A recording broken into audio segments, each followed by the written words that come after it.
नमस्कार दोस्तों, मेरा नाम आकाश है और मैं पंजाब का रहने वाला हूँ। मेरी उम्र 21 साल है। मेरा कद 5 फीट 8 इंच है। मेरे परिवार में माता पिता, मैं, मेरी बहन राखी थी। मैं अपनी मौसी के घर जाकर पढ़ाई करने लगा था। मेरी मौसी का नाम रोशनी था। उनकी उम्र 30 साल के आसपास होगी, लेकिन दिखने में वो अभी भी सिर्फ 25 साल की ही लगती है। यह बात उस वक्त की है जब मेरी पढ़ाई अभी अभी ही कंप्लीट हुई थी। तब मैं उस वक्त घर पर बिल्कुल अकेला रहता था। मौसा सुबह ही अपने अपने दुकान के लिए निकल जाते थे। घर पर सिर्फ मैं और रोशनी मौसी ही रहते थे। रोशनी मौसी ने मुझको बिल्कुल भी घर से ज़्यादा देर बाहर नहीं निकलने देती थी। उन्हीं दिनों उनका मौसा जी ने नया वीवो फ़ोन लाकर दे दिया था, तो रोशनी मौसी हर समय अपने फ़ोन में ही व्यस्त रहती थी। एक दिन मैं बाहर से घर आया तो रोशनी मौसी उस वक्त रसोई में थी। मौसी रसोई में कुछ काम कर रही थी। मैंने गेट से ही आवाज़ दी, मौसी जी मैं आ गया। रोशनी मौसी हल्की सी मुस्कुराई और बोली, आकाश अच्छा, हाथ फ्रेश हो लो, मैं कॉफ़ी बना रही हूँ। मैं रूम की तरफ बढ़ा तो रोशनी मौसी के रूम का गेट थोड़ा सा खुला हुआ था। जैसे ही मैं वहाँ से निकला, अचानक मेरी नज़र मौसी के रूम में मेज पर रखे फ़ोन पर पड़ गई। फ़ोन की स्क्रीन थोड़ी जल रही थी, तो मैंने पास जाकर देखा तो रोशनी मौसी के फ़ोन पर अननोन नंबर से फ़ोन आ रहा था। पहले तो मैं सोचा कि होगा किसी का, रहने देता हूँ, लेकिन फिर लगा कि मुझको रोशनी मौसी को बता देना चाहिए। शायद रोशनी मौसी को पता हो कि यह नंबर किनका है। मैंने उनका फ़ोन उठाया और सीधा रसोई में चला गया। रोशनी मौसी, आपके मोबाइल पर किसी का अननोन नंबर से कॉल आ रहा था। मैंने फ़ोन को रोशनी मौसी की तरफ बढ़ाते हुए कहा। उन्होंने तभी कढ़ाई को साइड में रखा और एकदम से फ़ोन को छीन लिया। एक पल के लिए रोशनी मौसी के चेहरे पर हल्की मुस्कान सी आ गई और अगले ही पल उन्होंने फ़ोन उठा लिया और रोशनी मौसी फ़ोन को लेकर रसोई से बाहर निकल गई। मैंने थोड़ा गौर किया कि मौसी बरामदे से होते हुए रूम की तरफ चली गई। आवाज़ थोड़ा हल्की भी हो गई थी, लेकिन रोशनी मौसी के हाव भाव एक अलग दिख रहे थे। मैं वहीं रसोई में खड़ा रहा, सोच रहा था और मेरे मन में बहुत सारे विचार घूमने लगे। अगर यह किसी का गलत नंबर होता तो रोशनी मौसी यही मेरे सामने भी तो बात कर सकती थी, लेकिन उन्होंने अलग जाकर बात करने का फैसला किया। थोड़ी देर बाद रोशनी मौसी जब वहां से वापस आई तो मौसी के चेहरे पर हल्की सी खुशी साफ झलक रही थी, जो कुछ देर पहले बिल्कुल भी नहीं थी। और मौसी बिना कुछ कहे फिर से कॉफ़ी बनाने लग गई, लेकिन अब मौसी के मन में एक नया सा उतावलापन दिख रहा था। अब मुझसे बिल्कुल भी रहा नहीं गया। मैंने सीधा रोशनी मौसी से ही पूछ लिया, मौसी किसका फ़ोन था? रोशनी मौसी ने हल्का सा मुस्कुराते हुए कहा, अरे किसी का नहीं, शायद गलती से किसी ने रॉन्ग नंबर लगा गया था। मौसी का जवाब तो सीधा था, लेकिन उनके मन में कुछ और ही था। मुझको लगा जैसे रोशनी मौसी मुझसे कुछ ऐसा छिपा रही हैं। फिर मैंने ज़्यादा मौसी से कुछ नहीं पूछा। रोशनी मौसी ने कॉफ़ी बनाई, मैं कॉफ़ी पिया और चुपचाप अपने रूम में चला गया। लेकिन अब मेरे मन में अजीब सी भावनाएं जाग चुकी थी कि आखिर कौन था वो? क्या सच में कोई रॉन्ग नंबर से फ़ोन कर रहा था या फिर बात कुछ और ही थी? और सबसे बड़ी बात, इस फ़ोन के बाद रोशनी मौसी के चेहरे पर जो मुस्कुराहट आई थी वो पहले कभी भी दिखाई नहीं दी थी। उस दिन से मैंने रोशनी मौसी को थोड़ा अलग नज़रों से देखना शुरू कर दिया। फिर कुछ दिन बाद रोशनी मौसी ननद के लड़के का विवाह था और मौसी को उसके विवाह में जाना था, पर रोशनी मौसी के साथ में जाने वाला कोई भी नहीं था, क्योंकि मौसा का लड़का पढ़ाई के लिए देहरादून गया हुआ था और रोशनी मौसी को काम बहुत ज़्यादा था। तब रोशनी मौसी ने खुद ही मुझको अपने साथ चलने के लिए बोला।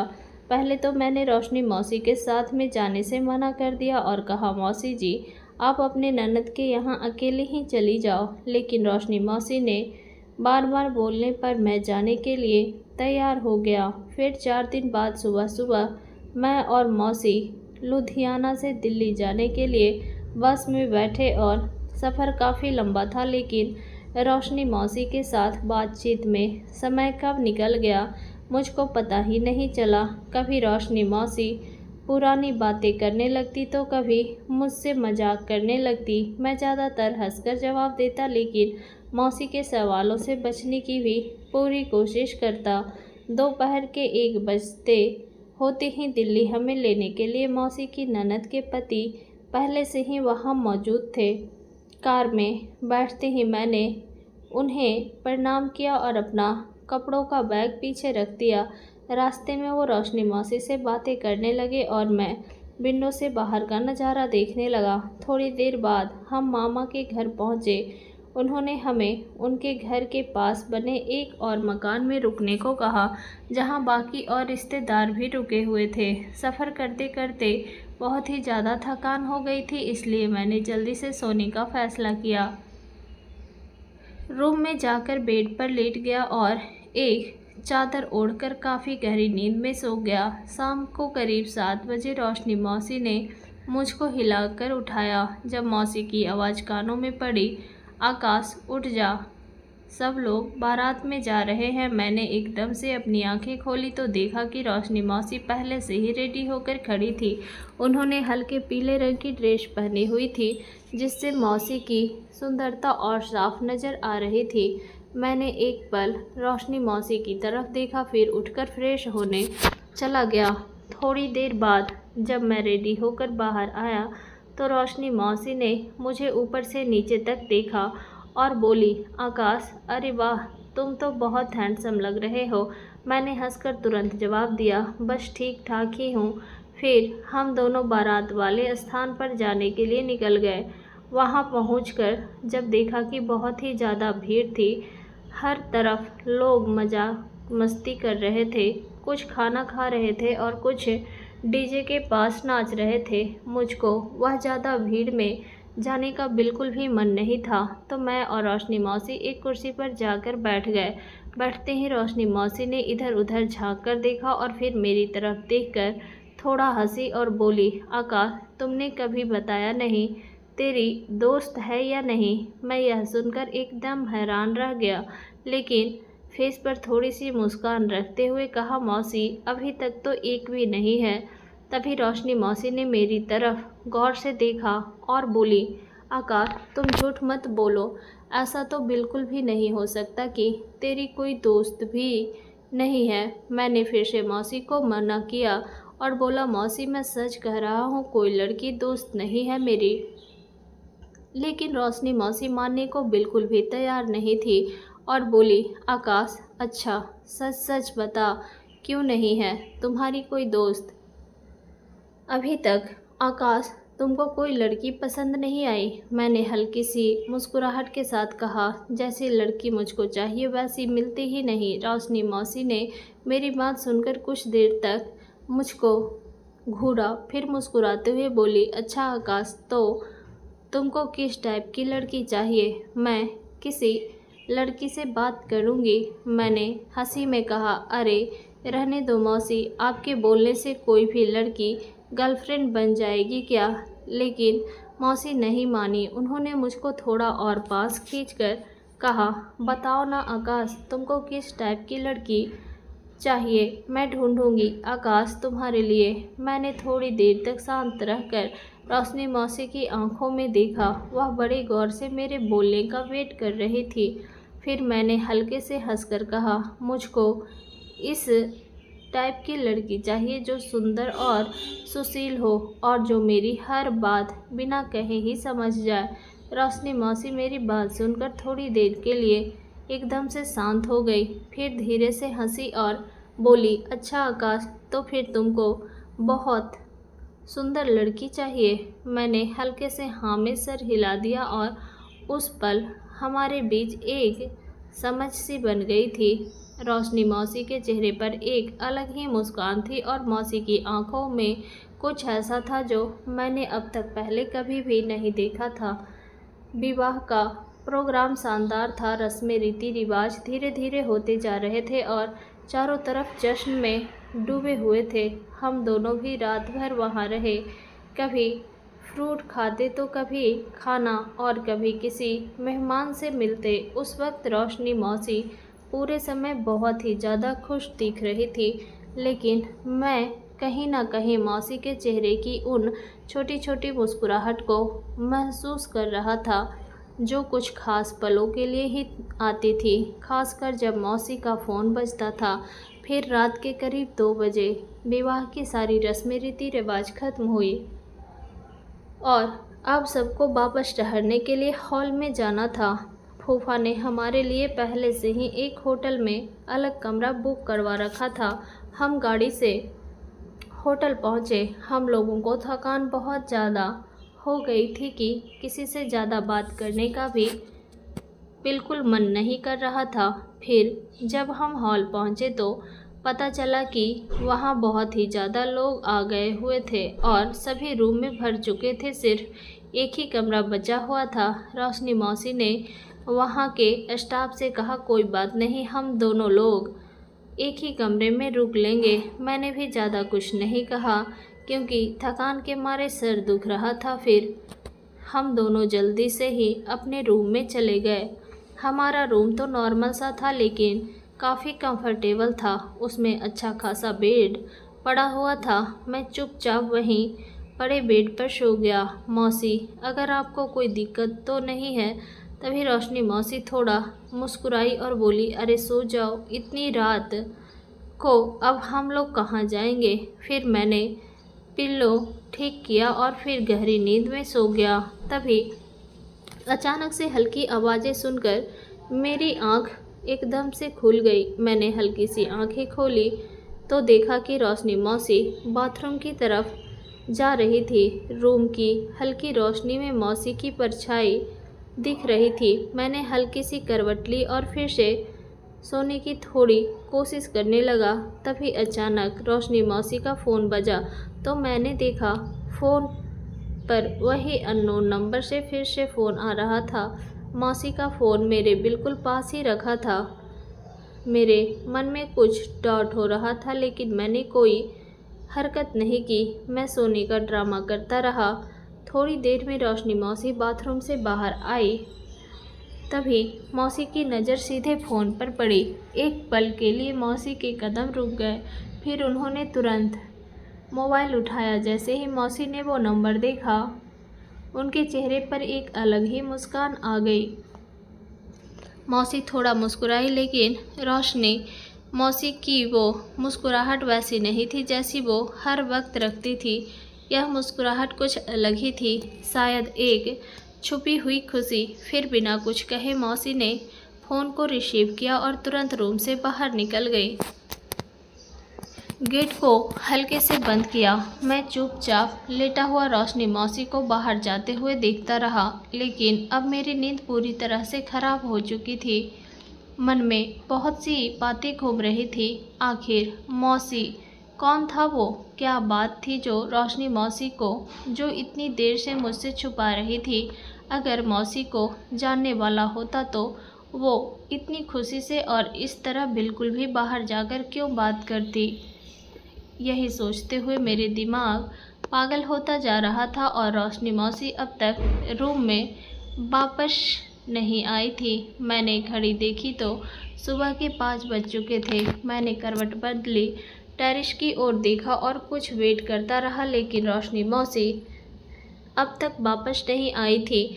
मैं बेड पर लेटा लेटा बस टेरेस की तरफ देख रहा था। फिर मन में एक विचार आया कि शायद मौसी अपने लड़के से बात कर रही होंगी, लेकिन इतनी देर तक। और फिर वो मुस्कुराहट, वो अलग ही खुशी जो मौसी के फेस पर आई थी, वो किसी इस तरह की वजह से तो नहीं थी। मेरे मन में सवाल बढ़ते जा रहे थे, आखिर मौसी थी कहाँ? फिर मैंने धीरे से चादर हटाया और हल्के कदमों से गेट की ओर बढ़ा।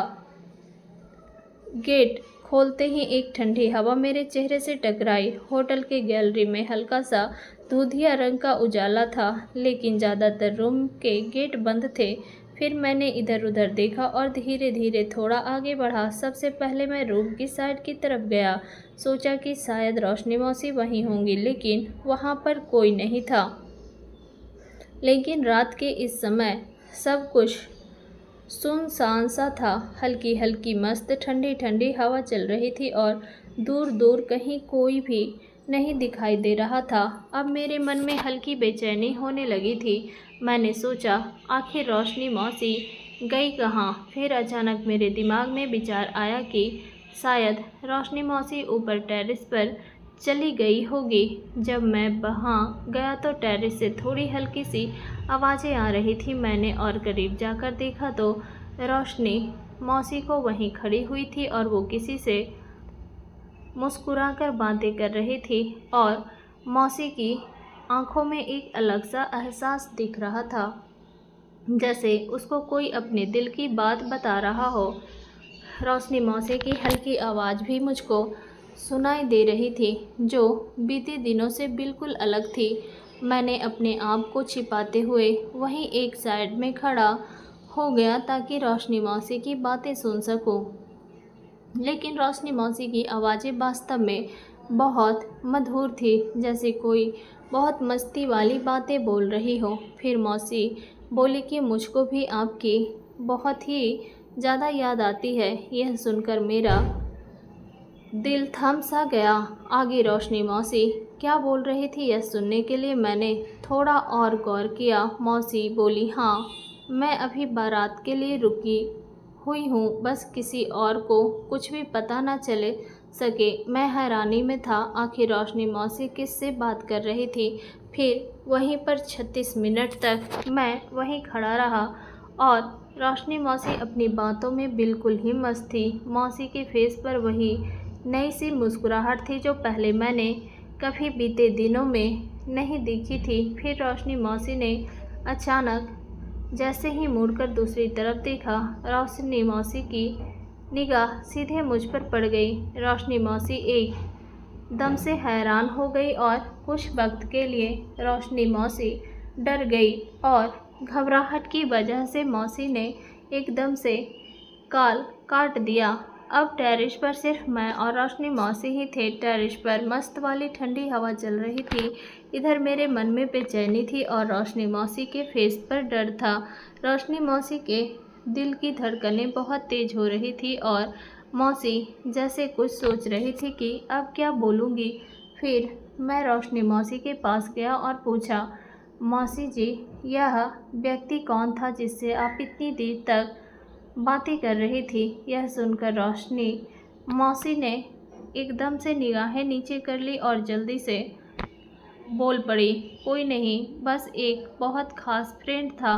रोशनी मौसी का यह जवाब मुझको ज़रा भी सच्चाई से भरा नहीं लग रहा था। मैंने फिर कहा, मौसी, अगर कोई फ्रेंड होता तो आप रूम से बाहर आकर इतनी देर तक मुख्तलिफ तरह से छिपकर बात नहीं करती, और वो भी इतनी मुस्कुराकर। रोशनी मौसी मेरी बात को घुमाने की कोशिश कर रही थी और बोली, आकाश, अरे कोई बड़ी बात नहीं है, बस ऐसे ही नॉर्मल ही बातें कर रही थी। अब चलो रूम में चलते हैं, काफ़ी वक्त हो गया है। लेकिन मैंने भी पीछे नहीं हटा। मैं भी जानता था। तभी मैंने आगे बढ़कर सीधा रोशनी मौसी की आंखों में देखा और पैर भरी आवाज़ में बोला, रोशनी मौसी, प्लीज़ मुझसे कुछ भी मत छुपाना। मैं छोटा बालक नहीं हूँ। मैं भी देख सकता हूँ कि आप बहुत ही मुस्कुराकर बात कर रही थी, लेकिन वो मुस्कान वैसी नहीं थी जैसे निर्मल व्यक्ति से बात करते वक्त होती है। प्लीज़ मौसी जी, सच बताइए ना। मेरी बात सुनकर रोशनी मौसी का चेहरा शांत हो गया। उन्होंने जोर की लंबी सांस ली। फिर रोशनी मौसी ने एक बार फिर मुड़कर मेरी तरफ देखा और इस बार उनकी आंखों में दर्द था। फिर कुछ समय तक चुप रहने के बाद रोशनी मौसी ने बोलना शुरू किया, आकाश, तुमको पता है, तुमको लगता है कि मेरे और तेरे मौसा जी के बीच सब कुछ ठीक है, वैसा कुछ भी नहीं है। मैं रोशनी मौसी की तरफ एकदम गौर से देखने लगा। तभी मौसी बोली, हमारा रिश्ता बस नाम का पति पत्नी का रह गया है ना। अब तुम्हारे मौसा जी मुझको ना समझते हैं और ना मेरी चिंता करते हैं और ना ही कभी मुझसे मोहब्बत भरी बातें करते हैं। रोशनी मौसी की आवाज़ तेज होती जा रही थी और मौसी बोली, पहले तो मैं यह सब ऐसे ही बर्दाश्त करती रही, सोचा कि समय के साथ सब कुछ ठीक हो जाएगा। लेकिन वक्त बीतता गया और फिर भी कुछ नहीं बदला। तुम्हारे मौसा जी अपने काम में ही बिजी रहते हैं और मेरे लिए जैसे कोई वक्त ही नहीं बचता है उनके पास। मैं एक नज़र रोशनी मौसी की ओर देख रहा था। मुझको इस बात का जरा भी अंदाज़ा नहीं था। आकाश, तुम समझ सकते हो एक महिला के लिए यह कितना ज़्यादा मुश्किल होता है जब उसका पति उसके साथ होते हुए भी साथ में नहीं होता है। यह सुनने के बाद मेरे पास बोलने के लिए कुछ भी नहीं था। रोशनी मौसी ने फिर आगे कहा, जब मैं बहुत दुखी हो गई थी तब अचानक मेरे मोबाइल पर एक अननोन नंबर फ़ोन आया। मैंने पहले तो वो फ़ोन उठाने से थोड़ा डरी, फिर जाने क्यों वो कॉल रिसीव कर लिया। वह एक लड़का था। मुझको नहीं पता था कि आखिर वो कौन है, लेकिन वो बहुत प्यार से मुझसे बातें कर रहा था। पहले तो मैं सोच रही थी कि किसी को गलत नंबर लग गया होगा, लेकिन उस लड़के ने इतनी प्यारी बातें की कि मैं भी कुछ देर उस लड़के से बात करती रही। फिर धीरे धीरे मेरी उस लड़के से बातें होने लगी। फिर मैं अपनी मन की सारी बातें उस लड़के को बताने लगी। मैं उस लड़के को बताती कि कैसे मैं अकेली खुद को तन्हा महसूस करती हूँ, कैसे तेरे मौसा जी मुझसे दूर दूर रहते हैं और वो बस चुपचाप सुनता रहता। कभी कभी मेरी उम्मीदें जगा देता और कभी मुझको बड़े प्यार से समझाता।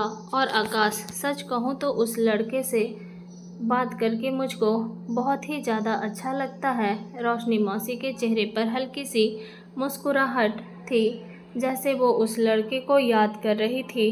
लेकिन मेरे लिए यह सब कुछ सुनना बहुत ही ज़्यादा खराब लग रहा था। मैं कभी रोशनी मौसी की आंखों में झांकता तो कभी सामने अंधेरे में कुछ ढूंढने की कोशिश करता। मैंने धीरे से पूछा, रोशनी मौसी, मैं आपको कैसा लगता हूँ? रोशनी मौसी ने मेरी तरफ देखा। मौसी की आंखों में एक उदासी सी थी। पता नहीं आकाश, मुझको नहीं पता कि सही है या गलत। मैं बस इतना कुछ जानती हूँ कि जब मैं उस लड़के से बात करती हूँ तो मुझको थोड़ा सुकून मिलता है, जैसे कोई मेरी चिंता करता है, कोई मेरा हाल जानने की कोशिश करता है और कोई मुझको समझता है। मैं एकदम से शांत हो गया। रोशनी मौसी की आंखों में कुछ ऐसा था जो मैंने पहले कभी भी नहीं देखा था। एक अधूरापन, शायद एक घबराहट भी। मैंने रोशनी मौसी से पूछा, तो अब मौसी आप क्या करेंगी? रोशनी मौसी कुछ देर शांत रही। शायद मौसी खुद भी नहीं जानती थी कि अब आगे क्या होगा, लेकिन मौसी की चुप्पी में जवाब छुपा था। मौसी उस लड़के से काफ़ी ज़्यादा लगाव महसूस कर चुकी थी और हम रिश्ते को इतनी आसानी से तोड़ा नहीं जा सकता था। मैंने थोड़ा आगे बढ़कर कहा, रोशनी मौसी, क्या आपने कभी सोचा है कि अगर मौसा जी को इस बारे में कुछ भी पता चल गया तो फिर क्या होगा? तभी मौसी ने मेरी तरफ देखा, लेकिन मौसी की आंखों में अब कोई डर भी नहीं दिख रहा था। वो बोली, आकाश, वो कब के मुझसे बहुत दूर हो चुके हैं। अब तुम्हारे मौसा जी को क्या ही फर्क पड़ता है? मौसी की इस बात ने मुझे अंदर तक तोड़ दिया। मैंने हमेशा से सोचा था कि विवाह का बंधन दुनिया का सबसे खास रिश्ता होता है, लेकिन यहाँ तो कंडीशन कुछ और ही थी। फिर मैंने मौसी से कहा, पर आप इस लड़के को जानती भी नहीं हैं। रोशनी मौसी, कहीं वो लड़का आपको धोखा तो नहीं दे रहा? रोशनी मौसी हल्का सा हंसी, जैसे मैंने कुछ गलत सा पूछ लिया हो। वो बोली, लेकिन जो प्यार, जो अपनापन मुझको उस लड़के से मिल रहा है वह कहीं और नहीं मिला आकाश। मैंने रोशनी मौसी की आंखों में देखा, वहाँ सिर्फ उदासी भरी हुई थी। फिर कुछ वक्त तक हम दोनों शांत रहे। ठंडी हवा तेज चलने लगी थी। फिर अचानक रोशनी मौसी ने मेरा हाथ एकदम से पकड़ लिया। मौसी के हाथों की उंगलियां काफ़ी ठंडी थी। मैंने हैरानी से रोशनी मौसी की तरफ देखा। वो बोली, आकाश तुम तो बहुत समझदार हो गए हो। उनकी आवाज़ में एक अलग कशिश थी। मैं बहुत अच्छे से जानता था कि मैं कुछ भी कर लूं, लेकिन रोशनी मौसी अब इस रिश्ते से बिल्कुल भी बाहर नहीं आना चाहेगी और शायद मौसी को इसकी ज़रूरत भी थी, क्योंकि मौसी अपने आप को बहुत अकेलापन महसूस कर रही थी। तो दोस्तों, यह थी हमारी आज की छोटी सी कहानी।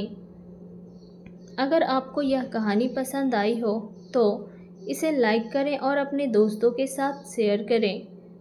आगे भी ऐसी रोमांचक कहानियों के लिए हमारे चैनल को सब्सक्राइब ज़रूर करें। धन्यवाद।